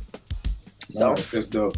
It's crazy. I got this picture because I think that's one of the illest pictures right there, Quick, with all the drum machines and keyboards and turntables. So very dope flick of Quick. The last person I got Evidence from Dilated Peoples. Ev, to me, I've always enjoyed Ev as an MC. I always feel like his albums are, very slept on. I feel like a lot of people, it's crazy because I know a lot of people don't mess with Dilated Peoples, and I personally just don't. I personally don't get it because I think Rock Ira Science is dope. I think Ev is dope. DJ Babu is one of the dopest DJs. You're talking incredible scratches. Alchemist has produced at least 70% of the album. So when people are like, I don't really like Dilated, I'm so like I don't understand why, but it is what it is. But Ev has a nice solo discography to me himself, and just seems like a cool dude. I mean, again, studio junkie, Porsche, like you said, a dope photographer. You know what I mean? Just that Cali vibe. And then I should have said the Step Brothers because it's Evidence and Alchemist. But I've always just want to really talk with Alchemist just about how he like coast hops so effortlessly. You know what I mean? This is a white kid from Beverly Hills, very well-off family. He's down with Cypress Hill. Then he like starts fucking with Mobb Deep when Muggs did his Soul Assassin album. He kind of like moves to like New York, becomes a staple in New York hip hop. And then it's just like I woke up one day and he was back out west. You know what I mean? And he's kind of doing, I love how he's been able to kind of maneuver. And as much shit as I give him for, not using drums anymore. I mean, it is what it is. But I just think he's had an incredible career. You know what I mean? To say, Cypress, Mobb Deep, that first Alchemist album is crazy to me. You know what I mean? Now you're in this Conway, Benny the Butcher, Freddie Gibbs type, circles and everything like that. So I just think that's dope. I gave Kel this joint called Deal of a Decade. And it's like 40 Alchemist beats that he's done from like 2000 on. Crazy. Again, if you hear it, you trust and believe. You will be like, oh shit, I didn't know Al did that. Right? So yeah, that's a dope joint. So my last two was Evidence and Alchemist. The Step Brothers, very dope album too. If y'all did not hear it, Lord Steppington, very dope album from those two. Kel, who's your last one? Got producers/rappers, the Beat Nuts. Corona. Corona. So I mean, obviously hilarious again, joke wise and stuff like, but just offbeat production. I mean, just samples, you know, just crazy stuff. Like, you know, I'm like, how do you what makes you sample stuff like this? You know, just offbeat This stuff. album right there, man. That Beat Nuts. Oh yeah, that's it. This was it. That's it. Yeah, man, that's it. Yeah, that's Psycho Les, Juju, Intoxicated Demon joint. Ooh. Rain and Attack. Man, I never forget, Skiing was on the bridge, Kel, and everybody was just saying, when I pop the trunk, hit that. Now, Wayne couldn't even stand the rain of the attack. And I was like, yo, what y'all saying? Like, yo, man, this Beat Nuts shit. I was like, yo, Beat Nuts is crazy. And I always wanted to know what happened to Fash, too, because it used to be three of them. It used to be Fash, Psycho Les, and Juju on this album, on these two albums. It was three of them. And then after this one, Fash left the group, and then it was only Psycho Les and Juju. But definitely good pick. The podcast, I can't think of exactly what they were talking about Fash in that podcast too, talking about. Of course, use your superpowers. Let's get Psycho Les on. I know he follows you. I'll try. He follows me too. I DM'd him numerous times, like, yo, would love to get you on to nothing. But I'm sure if you ask him, we can say no to Porsche. Oh yeah. Hey, I'll tell you. What you got for your last joint, bro? You're on mute. You're muted. Oh, my bad. This will be one that Porsche will probably co-sign because I would want a tour of Detroit, and so I will have to go to the mayor of Detroit, and that's Hex Murder. Yes, I would love to chill with Hex too. I apologize. Who's Hex Murder? Hex Murder, he's a manager. Like, to say he's an artist manager is just kind of diminishing what he does and his accomplishment. But he manages like most of the Detroit albums. Detroit hip hop scene. Detroit, the hip hop scene. Like that whole what was it? That album with Black Milk, Sean Price. Oh, the Random Acts joint. That Random Acts, like that was his idea. That was Hex's idea. Yeah. That was his brainchild. And he rhymes too? No. Oh, okay. He's just a manager. Yeah, but he's just like involved in like the entire. He's like the A&R, the manager. He's like he's a lot of things, a lot of moving pieces that kind of brings all of this stuff together. Okay, that's dope. Yeah, very dope. Yeah, like he knows everybody. Like everybody. Well respected. Like I feel like I get the stories, like he shares stories all the damn time. Okay. But then like just all the history, the spots, meeting whoever, like I said, he's kind of the glue. Like I feel like Detroit just being that tight-knit hip hop community, I feel like he's part of that. That's dope. Actually, Hex has a really, really dope story about when they found out that this sounds really weird to say a dope story, but he tells it really well about when they found out that Jay Dilla passed away. And Hex has an entire blog. Like I don't know if he still writes on it, but he used to write on it. And he shares a lot of those posts on his Instagram, and the way he captions it is like it's like the cliffhanger version of the story, and he leaves it on his caption and then links you to the page so you can read the rest of it. And it's always like detailed, talks about, he like lays it out so that you can visualize what was going on. You can picture, you can almost like be in the room with them, backstage, whatever. So yeah, it's definitely worth kind of dabbling in that if you want the stories from those guys, because man, Hex is a impeccable story writer. Portia's frozen. Oh, you good now? Oh, okay. Sorry. Did you guys hear? So it's I heard what you is said. Hex HEX murder like MURDA or MURDER? Yeah. Gotta be hip hop. I think his Twitter is something like at Hex hates you all with just you. But he's been banned from Twitter so many times that when I originally started following him, he's changed his Twitter account like 5 times.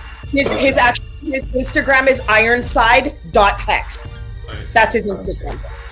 Ironside.hex. And if you go and look at posts from like rappers, he usually, and his stories are pretty dope too. He always says happy birthday to whoever's birthday it is. He like never forgets a birthday ever. So yeah, I mean, Hex is a hub of information. Everyone from like Royce, Elzai, you name it, like Black Milk, everyone. That's dope. Bro, who you got for your last one? I got a hip hop and an R&B. For hip hop, Luke. I'm gonna hang out with this nigga. Kicks in the door with Rick James and shuts the door with Luke. I love how it's like how an album starts. You start with no bullshit and you end on a high note too. So I love it.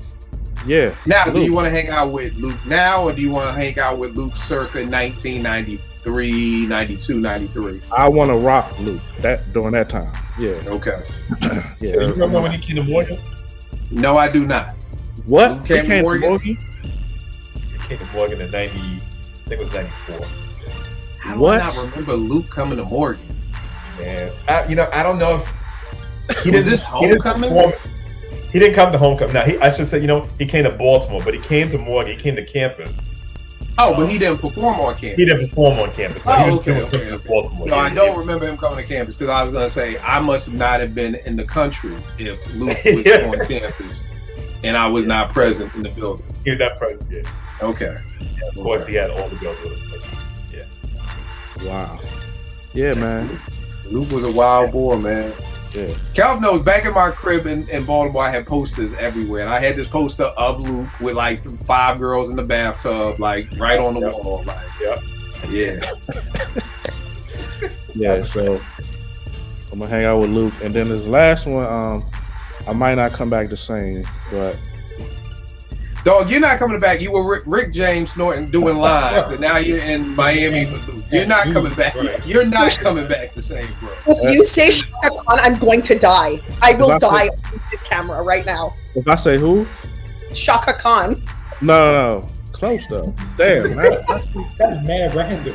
I'm going. No, that was Trey Lee. Trey Lee said like who he went. It was the Warriors. He was like, if you Warriors know. team. Oh, I heard Warriors this team. show. Crazy. He wanted Shaka Khan and like all these crackheads to come back. And Bush like, I don't think they're even gonna make the train. Like, you niggas are not getting on the train.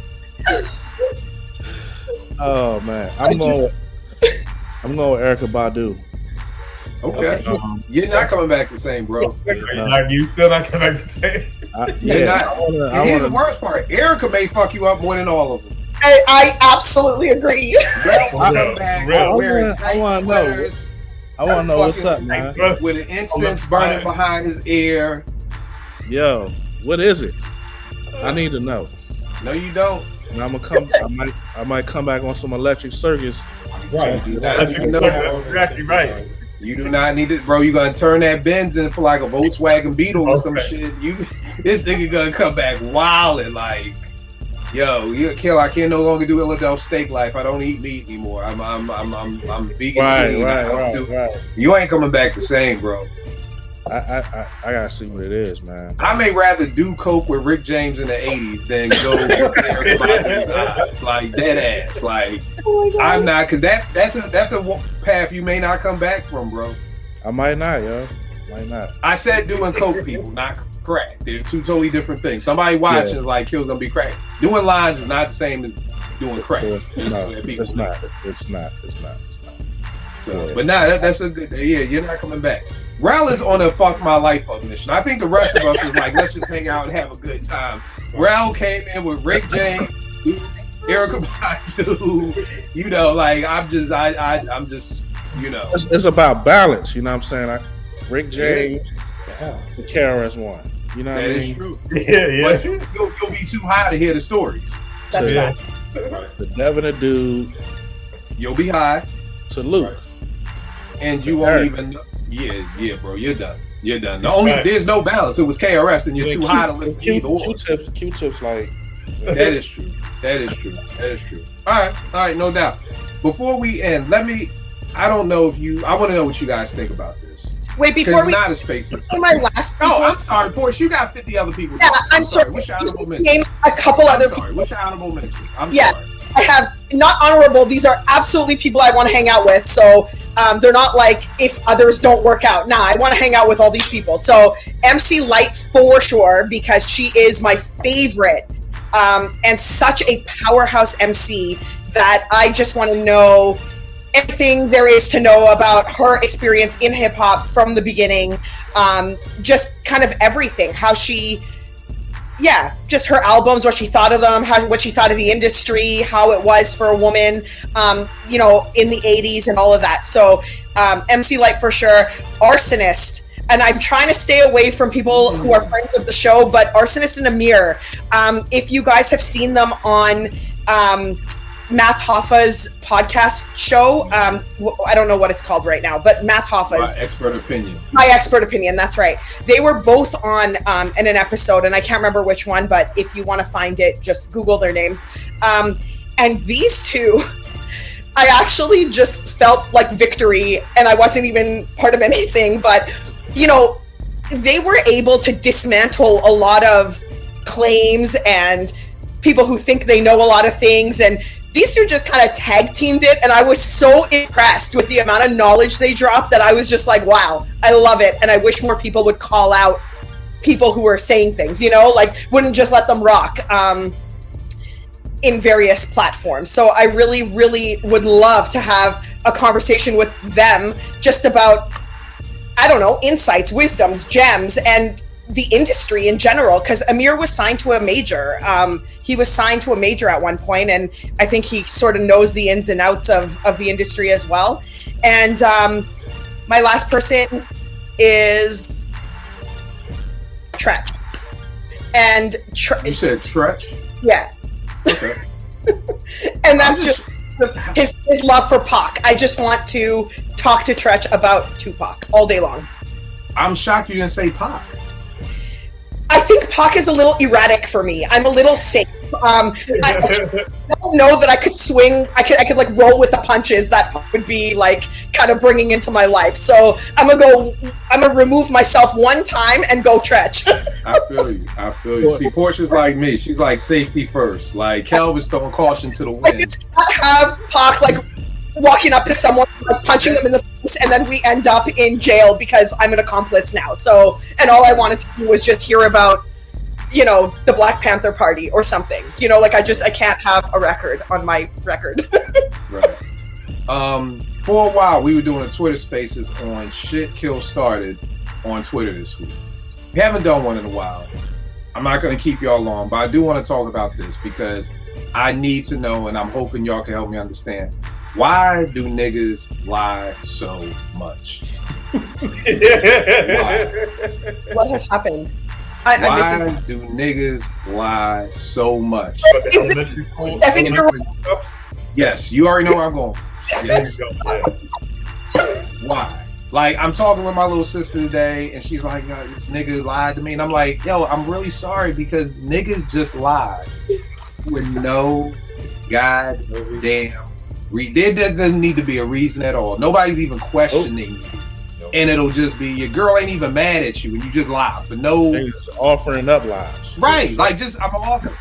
I simply made a post this week that said, look, if you were 7 in 1992, will you please stop trying to explain to me about Redman's debut album or fucking DOS Effects or just shit that came out while you motherfuckers was watching fucking Barney, the Dinosaur, and fucking the Power Rangers. And the amount of people that were coming to me like, yo, I was walking to the mall and buying my old records when I was 6. Someone said they bought the brand Nubian bootleg when they were 7. Yo, I'm like, I don't think you niggas understand. Maybe it's because I'm an educator. 6 years old is first grade. In first grade, you can't write your name. You can't tell time. You may not be able to cross the street, but I got niggas telling me, no, I walked to the mall by myself and brought the Fat Boys Are Back. Like, this is my first album. And I'm just sitting here like, and I don't want to judge because, again, trust me, the work I do, I know all parents aren't good parents. You know what I mean? So I don't want to judge anybody's situation. But I'm just like, bro, I don't think your mother gave you. Number one, where'd you get the money from? You're 6. Who gave you? Debit cards don't exist. So someone gave you money that you had to give to an adult, and they had to give you back change. You had to. You can't count, nigga. You can't do addition and subtraction yet. And you went to the mall by yourself. Some dude was like, Porsche, I put it in our group. Calvin, this nigga was like, I learned how to play the trumpet. I could do this. I was getting driving lessons. I said, he said, I knew the basics of driving. I don't know what that means. That's a pretty vague statement, but I don't know that you knew the basics of driving while you were the trumpet. At 7. 7 is second grade. Second grade, right? Hey, Kill, I got another question, man, and it just came to me. You talk about 7-year-olds. Like, I know I didn't have my own radio at that age. Whose radio are you playing this brand Nubian bootleg that you bought with your own money at 7 years old? And that was the other thing. Some dude was like, no, I brought the bootleg. I said, wait a second. This dude said, I'm assuming he's from Baltimore. I don't know because he said I would go down to the market. So I don't know. When I hear market, I think Lexington Market from being in Baltimore. But you went somewhere by yourself in second grade and brought a bootleg. So wherever you went was not someplace that was like nice for the most part. Like the bootleg stands on the avenue. You aren't. So you left. Shady place, right? I don't think most people understand that, and this is what I mean by niggas lie. Niggas lie because it sounds. They don't understand that 7 is second grade and what you can and can't do. But here's the thing: why? And people would just keep tweeting, like Why? Why are you lying to me? Who am I? Absolutely nobody. But niggas. That's the other thing. Niggas can't shut the fuck up. Niggas lie too much, and niggas can't shut the fuck up.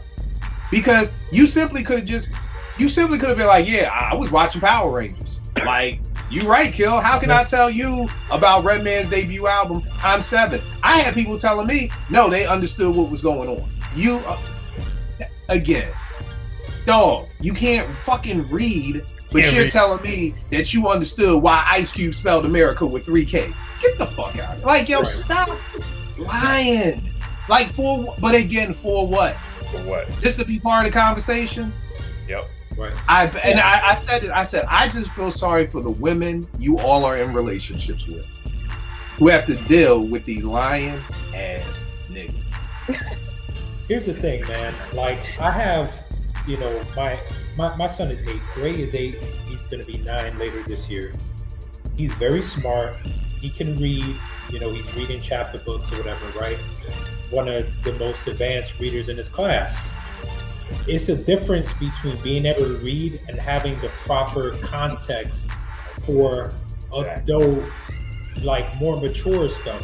That goes for both reading and for listening to things like, come on, man, shit, the shit was going over your head if you did. Even if your cousin was listening to it, man, like, come on, man. And that was the other thing. It was like, I had older brothers. They was playing it. They would turn on Rap City. I'm like, but again, you can't read. Like, there are just bare basics that you have not gotten and grasped by the time that you're 6. You're literally just coming out the fucking sandbox in kindergarten. Yeah. But instead of just being like, yeah, you right, OG, you right, we can't, that would be too much like right. And one thing niggas love to do is be fucking wrong. Niggas, and I feel like it's Slim Charles. Slim Charles when he said, if it's a lie, then we fight on that lie. And that's what niggas do. Like, oh shit, Kill called me lying. Well, fuck it, I'm gonna fight on that. I'm gonna fight on that lie. We just gonna go down swinging. And it just was like, yo, it's okay, bro. Like, I'm like, yo, I'm gonna just go home this weekend and hug my mom and just thank her for allowing me to be a 7-year-old. just allowing me to just play with my toys and just be a fucking kid. And then other people were jumping in like, oh yeah, Kill, but when I was 11, and I'm like, that's middle school. Like, y'all, this is the problem with niggas on Twitter. This is the problem with niggas in life. Y'all can see I'm on one of my rants tonight. This is the problem with niggas in life. They mix too many fucking things together. That is the problem. There's such a huge difference between a first grader and a sixth grader. Like, come on, y'all. Like, by the time I'm in sixth grade, I like girls. I'm going girl crazy. In first grade, all I want to do is play with G.I. Joe. Like, 5 years means a lot. Like, why are we even comparing the two things? They can't be compared. Or like somebody said something like, yo, Kill, Eddie, I think you were in this thing with me. This guy had said Jay-Z was like Chuck Rock. He was equivalent to Chuck Rock. And I was like, damn, you think Jay is just real face, yeah. This one person said that Jay-Z is equivalent to Diamond D and Timbaland on the mic. Right. So we're just talking. I said, damn, dog, you don't think Jay-Z is a better than a good MC?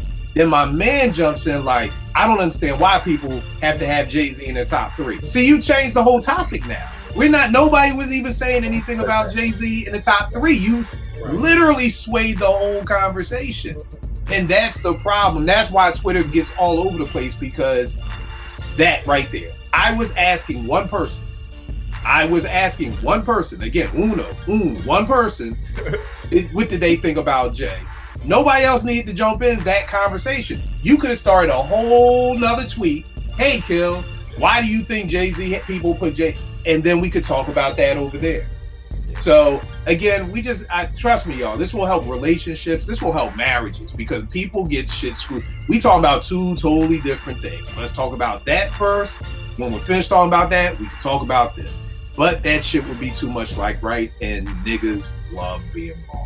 So yeah, y'all, it's okay to just be quiet. You don't have to lie. Twitter is a safe space, especially my timeline. You ain't got to lie at all, Craig. You don't have to lie. I do not front on my timeline. People ask me about pot. I tag Porsche. Like, I got no fucking idea.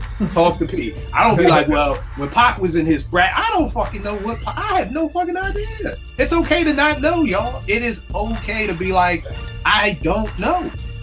Let me push you on to someone who would know. But not niggas. Oh, niggas gotta know everything. We got to know everything. Even if it's wrong, we gonna tell you. We gonna tell you something. So again, people, there's no reason to lie. Just be a kid. Just be a kid. But for the people out there who had to hope, I had people talk about, I was holding guns by the time I was 7. Well, goddamn. Well, I'm sorry for you. I am sorry you did not have fucking childhood. I was playing with my fucking G.I. Joe.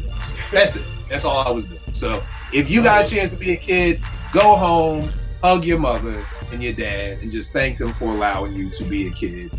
And they weren't letting you walk to the mall by yourself. And then everybody want to be from the fucking hood too. So you tell me your mother let you fucking walk. Well, your mother let you walk Cheltenham Mall when you were 6 years old. Come on. Listen, my parents didn't let me listen to Wu-Tang until I was 35. Right. I mean, and that was the other. In a first household, it's not happening. That was the other thing. Oh no, my mom was cool with me listening to Doggy Style. Well, then I had to question your mother's parents. Nah. Sorry, I'm gonna have to judge your mother. Myself out of the car because my dad was gonna throw 36 Chambers out of the window because God knows how old when I was listening to it. And I was like, okay, he's just like, never listen to this again. I'm like, okay, I'm gonna throw myself out of the car if you don't give me back the seat. And that was the end of that. Like, I just was like, nope, 36 Chambers, my parents can't even see this. Like, yeah. So again, good people, it's okay to tell the truth. It's okay to be quiet. I say it all the time. When I go home, I ask my mom, my aunt, my uncle about Motown. I just sit back and listen. Listen to what so many people said up here. Poor said, I just want to listen to Red Alert. Brown said, I just want to listen to K. It's okay to just shut the fuck up and just listen. That's a learning tool, to just listen. I have no urge to try to tell my mother about Marvin Gaye's What's Going On when I was 2 years old. Like, I mean, come on, y'all, just listen. It's okay. So please stop the lying. Please, it's unnecessary. It's totally unnecessary. I'm one of those believers. Lie when your life is on the line. Lie when you're about to lose your job and your boss is like, were you homesick? Yes. Yes, I would. No, I was not at a concert. I was homesick. Lie when you about to lose your job. To lie on the timeline to say that you understood fucking why Ice Cube spelled America with 3 Ks and you were 6 years old, but you couldn't spell America by itself. Just stop, y'all. It's okay. It's okay. It's okay. Eddie, where can they get at you, man? You can catch me on Twitter at EddieD80, on Instagram at FreakStyles. Rel, where can they get at you, man? Uptown Rel 215 on the gram. J Ben 215 on Twitter. Album coming soon. Illadelph Steak Life show out. First episode. Check it out. Yeah. Oh, Kel, where can they get at you, bro? Kelvin Davis Sr. on Twitter, at Big Kelv on Instagram. P, where can they get at you? She hates Drake. She loves Pete Rock. Loves Boys the Man. It's real simple. On Twitter at Shayla Porsche. Question, Porsche. Yes. What if? Because I'm thinking in my mind where this could go, but I'm interested. If a dude wrote you a poem, would you find that shit fly, or would you be like that shit was corny? Ooh, it depends on the dude. Like if somebody like Drake wrote me a poem, I would vomit. But if someone like, I don't know, and wrote me a poem, I would frame it. Like I don't know how that, like I just don't know. But it really depends on the dude. She said she would vomit, bruh. And all I see is that damn gift that you use all the time of Guardians of the Galaxy throwing up. GIF, yes. Okay. All right, cool.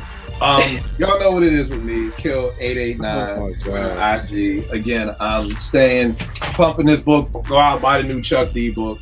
His Art, Living Loud, very dope book. So definitely cop that. And I will catch y'all next week, good peoples. Take care.